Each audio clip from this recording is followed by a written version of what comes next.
आगामी Asia cup पई full दम रे प्रस्तुत हेउछि भारतीय क्रिकेट टीम।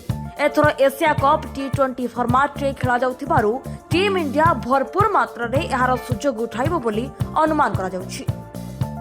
एशिया कप पई बीसीसीआई पक्षरु टीम इंडिया मेंटर चयन को नहीं किछि स्पष्ट करा जाई नथिले मध्य महेंद्र सिंह धोनी को नाम चर्चा रे रहिछि। क्रिक ब्लॉग रिपोर्ट अनुसार महेंद्र सिंह धोनी को बीसीसीआई आगामी टी20 विश्वकप रे भारतीय टीम रो मेंटर करबाकू चाहुछि। तेबे धोनी एथिपाई राजी हेबे कि नाही ताहा देखिबा बाकी रहिछि। पूर्वरु 2021 रे धोनी भारतीय दलर मेंटर दायित्व तुलाई सारिछन्ति। धोनी को नेतृत्व रे भारत 3टी आईसीसी ट्रॉफी जीति सारिछि।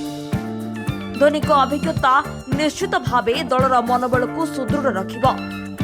तेबे धोनी एथिपाई राजी हेबे कि फैंस को निराश करिवे ताहा देखिबा कथा। ब्यूरो रिपोर्ट, जन खबर।